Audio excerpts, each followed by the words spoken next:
Hi, everyone. Ed Bixby here from the Global Green Burial Alliance, and this is Spotlight Now. So I'd like to introduce a special guest today, Michael Judd from Morris Orchard Natural Burial in Maryland. He's got quite the impressive bio, so I'm going to read through that, and I'm going to get to it. So Michael Judd is the co-founder of Morris Orchard Natural Burial, a newly established green burial site in Frederick, Maryland.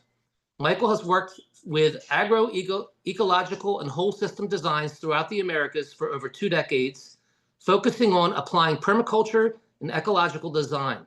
His projects increase local food security and community health in both tropical and temperate growing regions. He is the founder of Ecologia Edible and Ecological Landscape Design, an international nonprofit supporting agro-ecology research, and co-founder of SilvoCulture, which is helping plant 1 million nut trees in the mid-Atlantic. He is also the author of Edible Landscaping with a Permaculture Twist and For the Love of PawPaws. Michael's involvement in natural burial began with a deeply personal experience. When his father passed away, Michael and his family decided to establish a home cemetery to honor his father's wishes and their connection to the land. This process proved to be extraordinarily meaningful and led Michael to explore and advocate for natural burial practices and help to bring the option to the extended community. In 2024, Michael and Jane Dennison founded Morris Orchard Natural Burial on the site of a mature nut orchard with magnificent chestnut, black walnut, and northern pecan trees. The property features walking paths and seating areas, offering a peaceful environment for the families to honor loved ones through sustainable burial practices. So welcome, Michael. Thank you, Ed. That's a long-winded intro. Well, but it's well worth it. It's well worth it because you certainly are. You've got expertise in a lot of the things that people will be interested in, most definitely, Michael. So it was my pleasure to read that. So why don't we start by hearing a little bit about Morris Orchard and how it came to be? Sure, the Morse Orchard, it sits at the foot of the Blue Ridge Mountains, which is the first rise of the Appalachians here. If you're coming west from the coast from DC, Baltimore area, and you're coming out, when you hit that first ridge of mountains, those are the Blue Ridge Mountains. And the Morris Orchard sits at the base of that. It's a 33-acre property that has a mix of different types of nuts on it. It has a 60-year-old hybrid chestnut orchard on it. It has adjacent to that a 35-year-old black walnut and northern pecan orchard. Next to that, we have an open field, which is what we're going to call the new orchard. So we're continuing a tradition that's been passed along by the previous owners. The original chestnuts were planted by a father and son back in 1960 on 10 acres. And beautiful. They did 40-foot spacing between and in rows of the trees, and now it's absolutely majestic. It's absolutely beautiful. Half of that 10 acres has been consistently mowed under, and it has this very open park-like feeling. And the other 10 acres was not mowed in for about the last 10 years and has a reemerging forest in it. So it has these wonderful chestnut trees in it, but then it has all of these shrubs and bushes and young trees coming up and creates its own magic as well. Um, so the story is I live just up the hill from the Morris Orchard, literally, as the crow flies, 1 mile. And on our site here, we grow all kinds of fruits and nuts because that's what I do with my life. I run a small nursery and I do design for food forests and agroforestry, focusing on perennials, food security, and just diversifying, the habitat and the food sources all around us. So years ago, I was driving by and I was not aware that that orchard was there. I'd been living in Latin America for almost 20 years. I then went and moved and lived in rural Latin America where I was doing similar things, growing all kinds of fruits, nuts, palms, bamboos. And so I had not been back in this part of the world in Maryland where I grew up. So anyway, I was driving down the street and I just did a double take and I was like, hold on, that looks like a nut orchard. And indeed it was. And I went and knocked on the door and an older lady came to the door and was very sweet. And I said, I'm just crazy about nuts and I can't believe that you guys have a nut orchard. And struck up a great friendship. This was with Nancy and Morris Monison, who had planted who had bought the property from the previous owners who had planted the chestnuts. And Morris was a working for the USDA, Agricultural Extension Office in DC. And the story is he'd come home at night and he laid out the black walnut and the northern pecan orchard. Using a chain, he would go out there and measure and create this new orchard for them. And so anyway, I asked, hey, can I come and help? Can I come help harvest? Help take care of the orchard.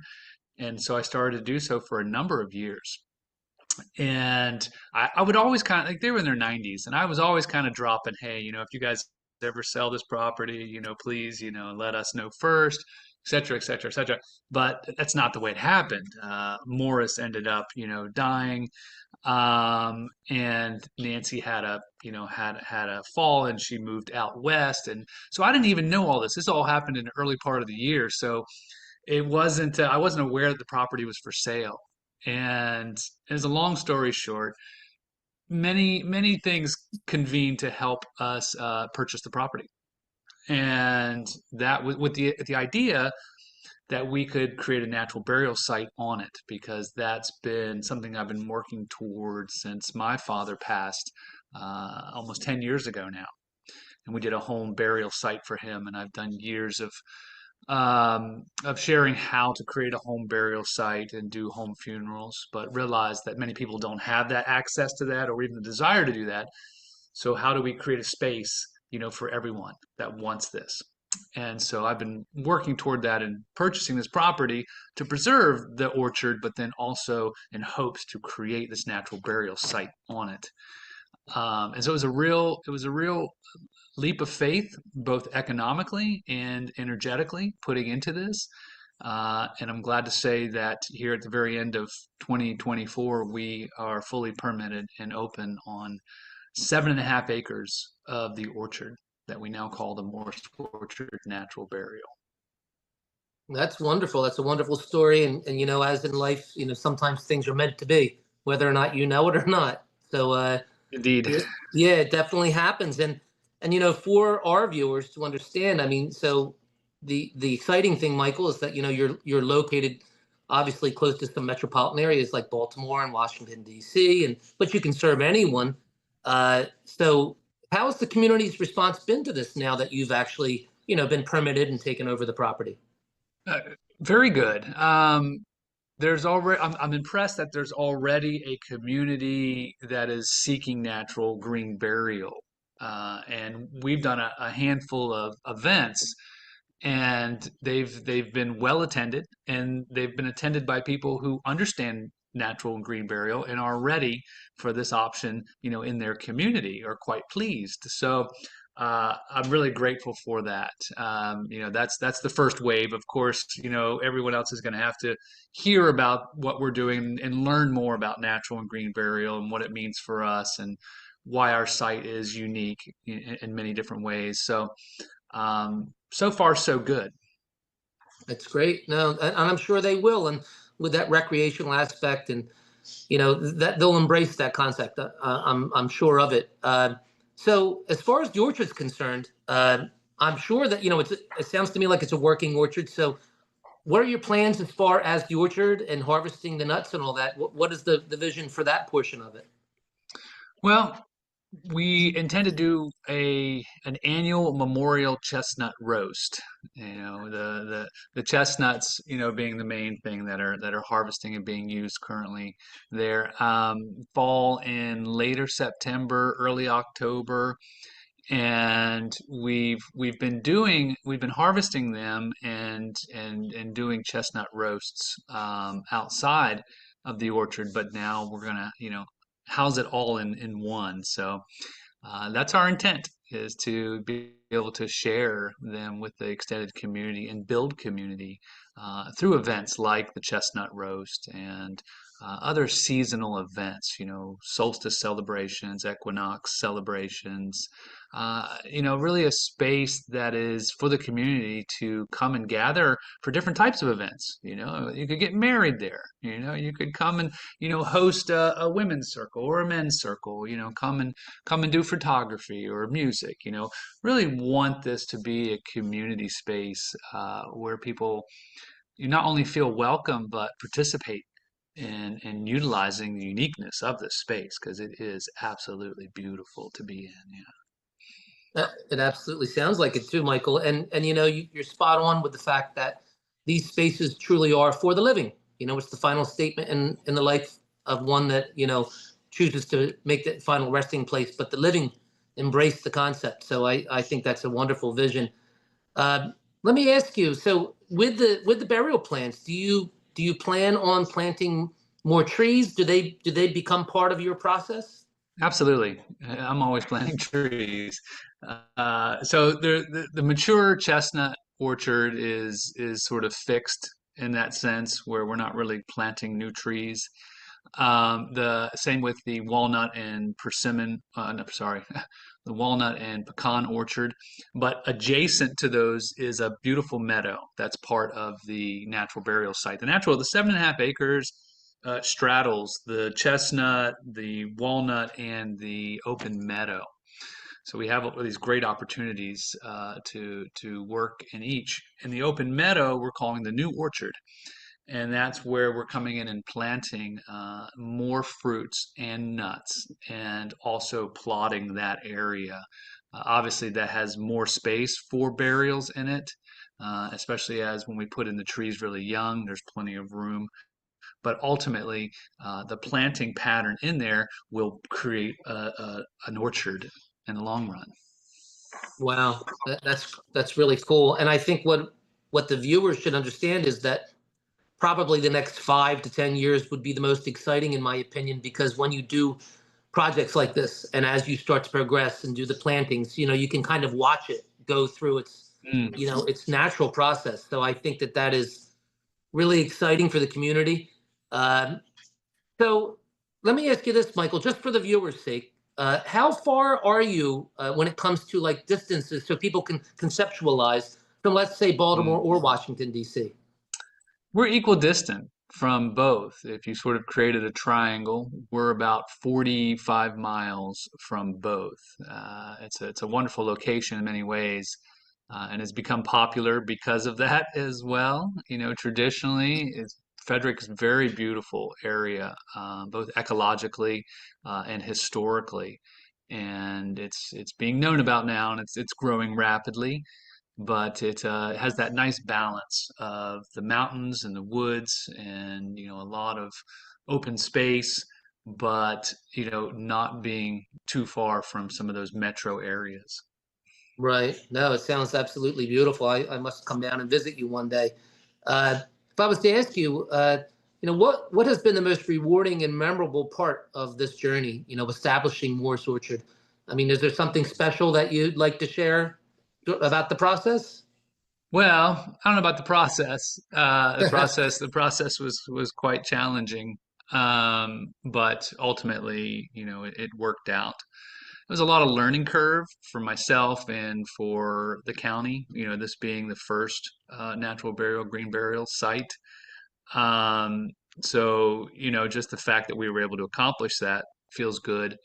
Um, I would say some of the things that are really standing out are some of the recent events that we've had. We had a winter solstice on a cold day here in December, December 21st, end of last year, and just a wonderful turnout. We have this big, beautiful cauldron for a fire. We've made these beautiful natural benches and we've created this woodland sanctuary in the within the wooded part of the chestnut orchard. And the gathering was wonderful. All the foods that were brought, the stories that were read and the poems, and then there was a wonderful group of women singing, and it felt very filling to finally be getting to this place and space of gathering. and celebrating after all of these years of striving to help create the space for it to start to actually be utilized. Feels wonderful. No, I'm sure it does. I mean, quite the reward for all the hard work, because I know, these projects, this is a labor of love. You're doing it because you're passionate, but at times it's not very much fun. That's for sure. But we really appreciate you coming on, Michael, and sharing your story. If there's anything that our viewers can do to assist or volunteer, I don't know if you're looking for things like that. If you want to share, is there anything? Are you looking for any community volunteers? I would say yes. We have some trail making ahead of us to do in the woods.